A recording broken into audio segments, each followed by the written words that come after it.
তালা লাগানো বৈধ, রাস্তা ব্লক করা বৈধ। একটা ঢাকায় মিছিলেন মানে কি কোন শান্তির পথ নাই। আমাদের ঈশ্বর ভাই তিনটে অন্যায় করছেন। নাম্বার ওয়ান, সেটা হচ্ছে যে ওই সময় তাপস ছিল, আসলে প্রকৃতপক্ষে ভোটে জিতেছিল ঈশ্বর, কিন্তু ডিক্লেয়ার হচ্ছে তাপস। কারণ তখন আওয়ামী লীগের তাপসে মুরগি পানিতে ডিম পারত। বেচারে অনেক কষ্ট 7 বছর পরে রায় নিয়ে আসবেন, কিন্তু বিধি বাম, টাইম অ্যান্ড টাইম, সময় এবং জোয়ার কারোর জন্য অপেক্ষা করে না। এখন দুজনই ডেট সেল মাল, টাইম ইজ এক্সপায়ার্ড, মেয়াদ উত্তীর্ণ। সুতরাং সমাধান কি?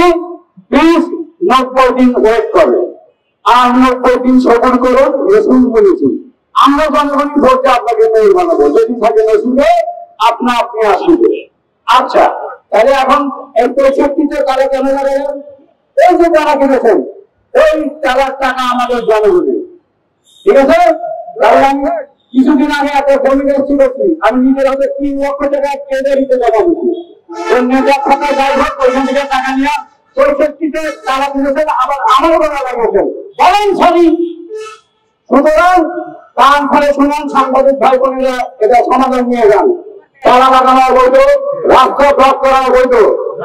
একটা ঢাকায় মিছিলেন মানে কি কোন শান্তির পথ নাই। আমার ঢাকায় যায়নি সাল মানে কোন শান্তির পথ নাই। সুতরাং let the road be free for the public. এবং তারা হলে আমার কাছে জমা দেন, আমার 3 লাখ টাকা 30 টাকা বছর হোক। এইভাবে সমাধান। আশা করি সবাই কান খুলে শুনবেন এবং মা বোনেরা ঘরে ঘরে এই ভাইরাল টিভি কনফার্ম করে দেখবেন, দেখে আপনাদের ডিসিশন আপনারা নেবেন। এরপর থেকে আপনার দাদি চাচি কোনদিন শুনছে 36 দিন মাস হয়? আমরা ছাত্রদের মতো সেই 36 দিন মাস করেছি, বলেন আলহামদুলিল্লাহ। সুতরাং এরপর থেকে বাংলাদেশ চলবে ভোট বেতার দেশ দিয়া। আর কোন ইজ্জত দেশ আসবে না, কোন সন্ধ্য বাহিনী আসবে না, কোন সিন্ডিকেট আসবে না।